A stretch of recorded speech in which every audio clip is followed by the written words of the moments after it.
One thing modern players love to do is reminisce. Think about the decks that they used to play, think about the ages of old, and some may go so far as to start playing formats like pre-modern or pure modern, where you don't have the Modern Horizons set. But in that vein, I think about some of the cards that were really powerful at the time. And we know that Modern Horizons is a kind of block constructed rotational aspect to Modern, where cards fall in and out of favor, but some do stand the test of time. Some cards are just generically that good. And I want to talk about some of those cards today. Namely, what happened to Ragavan and Renin 6? Two cards that are really powerful, both of them being banned in Legacy, albeit that's a format with different metrics and everything. It is always a fun thing to point to. Two cards that still do have value in many ways in the axes that they look to attack, and some may have varying levels of play, and that's something I want to look at today. Why don't we see Renin 6 mid-ranging you out of the game and then just ultimating and throwing a bunch of bolts at you? Why don't we see Ragavan always coming at you on turn 1, and if you don't remove it, essentially you've lost the game in terms of value? Albeit you might see it, why isn't it as common? Let's take a look at the modern metagame itself, where it is currently, what those cards mean in terms of being aggressive or being mid-rangey, and if they actually have a home. Before we get too far into this video, I just wanted to point out that Fallout is finally coming to MTGO. Our patience has been rewarded, I guess, where now we have an avenue to get some of these Universes Beyond sets onto MTGO. We don't have too much news on the long-term availability and if this is going to be like a limited time thing like the Warhammer sets. So we'll have to see just how we get these, if this is going to be kind of in the treasure chest, if it's just going to be purchasing the commander decks like one time. Stay tuned. Just wanted to point this out because this is great news for not only EDH players, but also for, you know, the legacy players and the vintage players. There's some stirrings about, you know, Brian Cook talking about how there are some storm cards that potentially could be played here. So just wanted to put that out there. Really exciting news when it comes to Fallout Access. But when we talk about the modern metagame itself, there is undoubtedly a bit of a problem at the top based on how you view it. So approximately 25% of the metagame is the energy package. Boros energy at approximately 15, 10% at Mardu energy. And if you wanted to include Jeskai control, which is abusing the energy package as well, that's going to be kind of approximately 25% of the metagame using the Galvanic Discharge, potential, you know, some Guide of Souls in there, Wrath of Skies, whatever it might be, right? Now, another thing to note is that there's a lot of One Ring. You can even tell by the images on these decks, one ring. I mean, all the Eldrazi decks are One Ring decks. Boros Energy is a One Ring deck because the Boros Energy deck wants to play a mid-range game and grind you out with some of its like sack outlet stuff. Mardu Energy opts to use cards like Thoughtseize and Orcish Bowmasters to value you out. Dimir Murktide has dropped red, and Ragavan and Dragon Rage Chandler because Psychic Frog and Orcish Bowmasters are even better because Psychic Frog is a crazy threat that hyper enables your Murktide region, and Orcish Bowmasters punishes One Rings. Pretty damn good there. Ruby Storm and Living End exist as combo decks that punish the Mardu energy decks, and through the breach, I mean, cheating out Emrakul has been good for a while. Domain Zoo still doing busted things in terms of the interactions that it has. I mean, if you have the ley line into Draco on turn 2, very hard for many decks to be able to start like that. Amy the Titan just being a historically powerful deck based on Pilot's skill. Goryo's Vengeance doing very similar things to Through the Breach, but the things that it's reanimating tend to be a little bit better. So it depends on the axis that you want to work on. Eldrazi Tron working similar to Eldrazi Ramp. Eldrazi Ramp just having a little bit more late game than what I find in terms of being able to like answer through the One Ring and also playing the One Ring itself. Mono Black mid-range. I still don't know how this deck is like still up here. Without Grief, apparently it's more consistent, but I just don't see it. Yawgmoth, I'm actually surprised isn't higher. I feel like Yawgmoth is another one of those decks that, like with Pilot skill, should be higher up in this metagame. But that's where we're generally at. What we're seeing to date, though, based on the topic, we're not seeing a whole lot of Ragavan or Renin 6. Two powerful cards that I always tend to think of, right? These are cards that really defined eras of Modern, and for many reasons, they aren't being played now. I will say with the caveat, Ragavan is still appearing in the Modern metagame, but just not in the ways that you would traditionally think. That's what I wanted to explore first up. So, Ragavan off the top, we've had so many busted things happen with this card. I mean, on turn 1, if you're not able to answer this card, just a ramp onto 2, and then just potentially stealing a free card off the top. Like imagine you go to your turn 2, you swing in with Ragavan, you ramp 1, and then you steal your opponent's Orcish Bowmasters off the top, and then you still have a mana to interact with. Like it's game ending stuff. even as an X1, the proposition of power on this card is so powerful that it's still worth playing in an Orcish Bowmaster's world because it is a 1-drop. Because if you have this on the play, the Orcish Bowmasters tends to be too slow. Even on the draw, the Orcish Bowmasters has to be used proactively to get rid of the Ragavan. Or it doesn't need to be used proactively, I should say, but again, needs to be happening on turn 2 to answer the Ragavan. So X1's definitely still being held back by Orcish Bowmasters, and Renin 6 was an argument for that as well. But Ragavan provides that power access. And I mean, even the dash cost, a lot of you might remember that in the era of Luros, dash is actually cast. So you can actually cast Ragavan out of the yard for its dash cost, immediately swing in, return it to your hand, protect it from sorcery speed removal, and then you just have like the Luros there to take that L. Like, again, so many powerful things coming out of it. But if you look at the spread of the most commonly played creatures in Modern, Ragavan falls in at number 11, not that common, and there's really only one deck playing this in a big percentage. 2, if you really want to give it a home. Again, really surprising that it's not even a top 10 card. Primarily Boros Energy, but even in this list, we see that Ragavan does not exist in this list. But if we go to another 5-0 list, Ragavan is here, but not as a playset. It's a 2 of, and we start to see the One Ring is losing. We're losing copies of the One Ring to maybe accommodate for some of the other cards that we're playing, potentially slotting in Ragavan. I mean, if we look at another league dump here, this is a deck list without Ragavan. If we look at another one here and we keep going, Ragavan, but as a 3 of, like, Ragavan is such a powerful card, and it was in Modern for so long that having it out as a playset, you need to see this on turn 1. Not that necessarily anymore, because now you want to get your energy package going, develop more like higher levels of energy so that your Galvanic Discharges can act like Unholy Heats. In the Jeskai control deck, you want to use Galvanic Discharge to maybe feed like large Wrath of Skies, like all that type of stuff. And you do want to actively be casting out these big threats to, you know, recast Flage.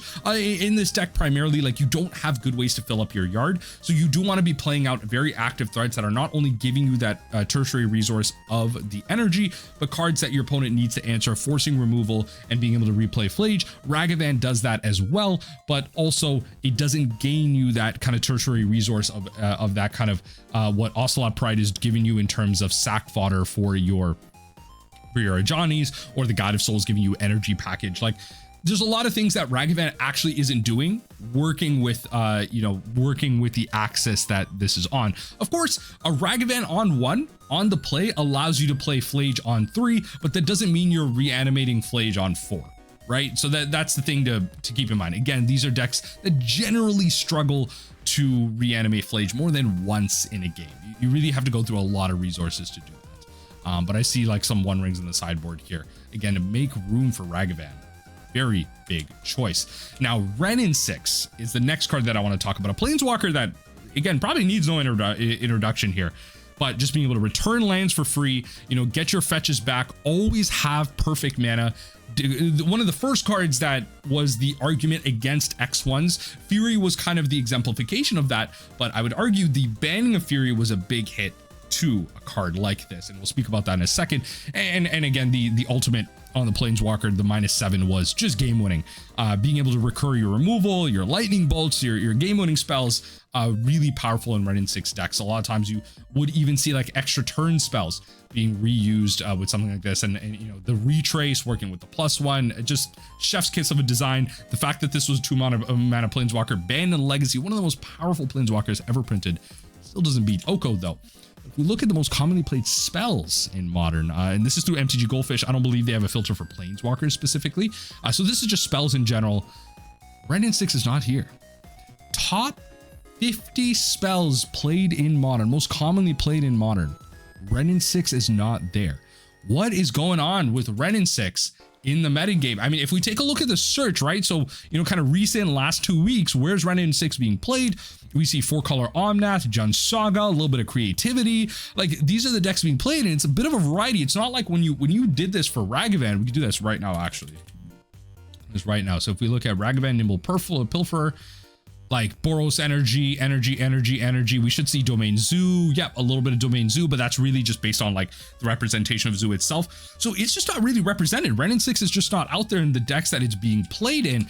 And that's where we look at this Modern metagame where 4 or 5 color Omnath or Renin 6 has a home.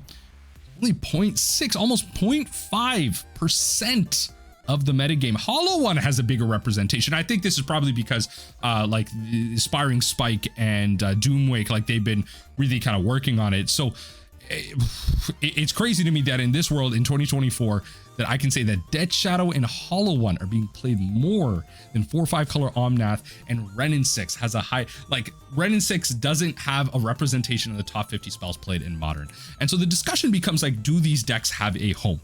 We can say that Ragavan has a home. Whenever there is a red tempo deck or a mid-range strategy, Renin, like not Renin 6, sorry, Ragavan is probably an auto include. Probably. And I say that because, you know, in the energy decks, that's kind of proving it wrong, because those are aggro, maybe tempo, but really mid-range strategies, because you're using the One Ring to grind your opponent out. They do have homes for Ragavan. It's just, is Ragavan really helping you do what you need to do? Is it filling your yard? No, so you don't have the reanimation of the Flage. Is it drawing you cards? Technically, you're taking your opponent's cards. It's ramping you a little bit. It's giving you more resources. But then ultimately, is it giving you energy? Energy is really powerful right now. It's no longer about like Delirium and feeding the graveyard in stuff like Unholy Heat. You'd rather feed Galvanic Blast and Wrath of Skies, which are much easier spells to enable. I mean, imagine Wrath of Skies on 2 with like 6 energy. You're clocking a bunch of things, right? Which is really efficient as a tertiary resource that largely, unless you're playing like Sun Cleanser, your opponent isn't going to be able to interact with, which is the important part of something like this. And that's why Ragavan still has a home, but Renin 6 doesn't. Because the format's evolved past this, and this is due to like multiple factors, right? I think the Fury ban actually low-key has a bigger result on Renin 6 being unplayable than a lot of people understand. In the decks that Renin 6 is playable, like 4-color Omnath, like Fury was a very big part of a deck like that. Being able to pitch Renin 6 to Fury to remove bigger creatures, Renin 6 single-handedly getting rid of X1s is fine, but now Orcish Bowmasters has taken the spot of the card that gets rid of X1s. Keeping my cough in the video there, but Renin 6 not just being powerful enough to stop X1s. Decks no longer want to grind with their lands, they just want to grind to the One Ring. That's also another piece. The power of the One Ring has surpassed Renin 6 in terms of, we don't need lands, we don't need an ultimate that allows us to recur our cards. Why don't we just draw into the cards that we know are going to win the game? So you play the One Ring, give yourself protection for a turn, keep drawing, and grinding yourself out of the game. So it's almost like there are better pieces than Renin 6. Renin 6 doesn't have that pitchability to Fury anymore thanks to the bans. And the 4/5 color Omnath deck just doesn't have that mid-range staying power. Again, losing Fury as a removal piece was a big reason why that deck was taken away in large aspect, because it's not just about Solitude. You need more than Solitude, and Renin 6 helped with that angle. Renin 6 was the single best turn 2 play that you could have at certain Modern metagames. It just unequivocally, you'd go Ragavan into Renin 6, you'd have a mana up, you could play Prismatic Ending, you could play Lightning Bolt, and you just keep going on from there. It was just an unbeatable start. But now the starts are much better, because it's better if you just grind out with a little bit of energy, you have some removal, you play the One Ring, and you don't even care about a Ragavan on the other side of the field. And even looking at a deck like Jund's Saga, even something like the Urza Saga may not be as common of a piece now. That mid-range kind of rock style strategy isn't really that great, because you can't 1-for-1 your opponent anymore in a world of Orcish Bowmasters doing much better passive value to stopping your opponent's value. Like if your opponent just want to draw cards, Orcish Bowmasters is just going to be able to stop that. That's free passive value. And then for the One Ring, how are you supposed to 1-for-1 a deck playing the One Ring? You have to play the One Ring yourself, which obviously you can't tutor up with Urza Saga. So why create a bunch, like why spend like 2 to 3 mana every single turn to create your like tokens that you do off of it, the thing tokens that can be easily removed in a lot of ways, and decks playing Prismatic Ending and having these easy stops, and you're swinging in with these big 8/8 kind of constructs, but then your opponent slams a One Ring and gains protection for the turn, draws into a Wrath of Skies, and then Wrath of Skies get like completely nukes your whole board, right? Like it's all about the fact that these cards don't necessarily have a home, because the value that they're presenting isn't able to compete with the current Modern metagame. And really the question then becomes is there a problem in the Modern metagame right now?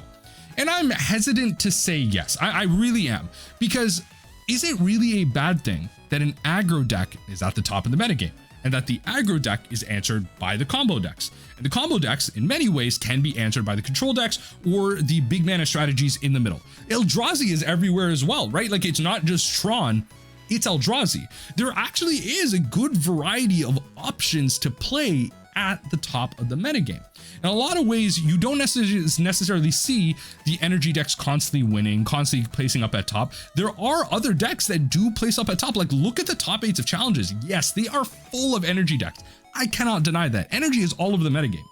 But there are ways that other decks can answer these decks, have succeeded, have won challenges, have top 8'd tournaments, and still succeed in this metagame. And that's what I'm really happy about.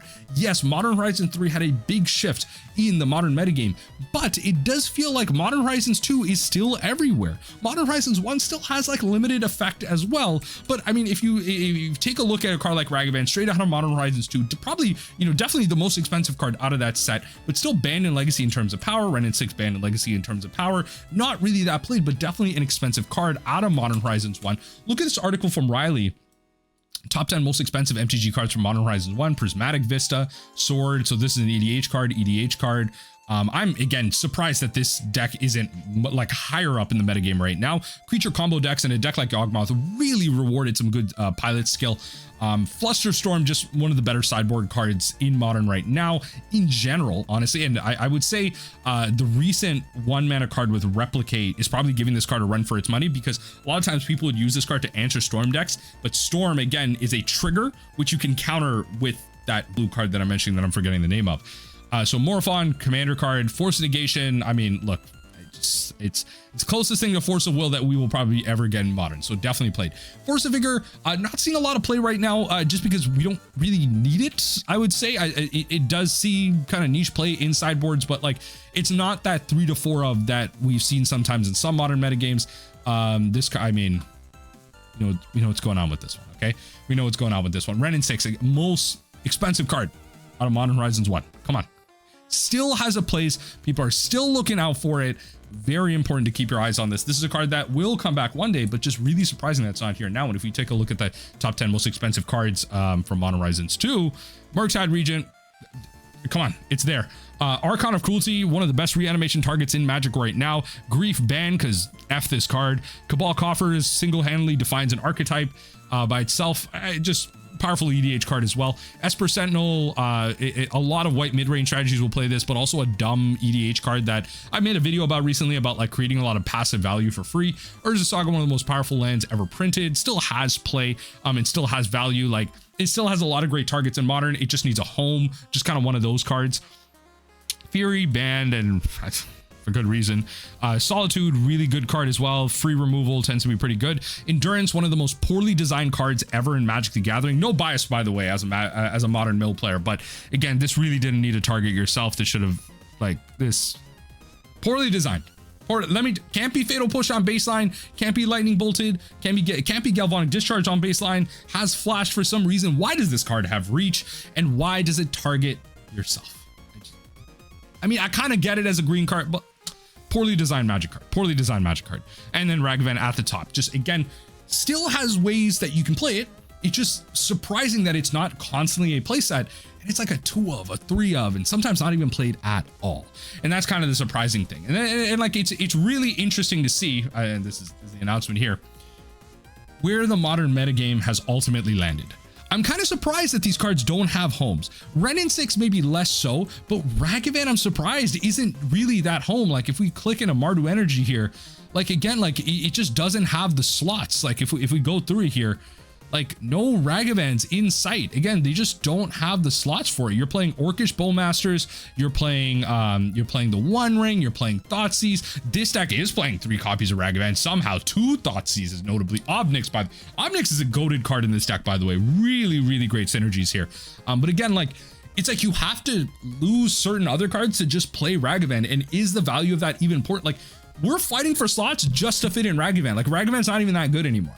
Ragavan isn't the initial red card that you're thinking of, because the high synergy options that you have otherwise are much more powerful, especially like Ocelot Pride and Obnixilis. Like, you're just getting like all this value anyway. You're getting free stuff off of Amped Raptor.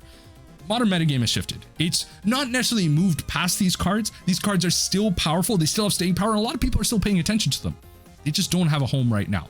And I'm wondering from you, let me know down below, what are some other cards that also are still powerful in the current modern metagame, maybe have play in these low representation strategies, but again, don't see that play. Let me know what you think in the comment section down below. I appreciate you joining me for this video. And here's to more observations on the modern metagame and just seeing where some cards have certainly disappeared.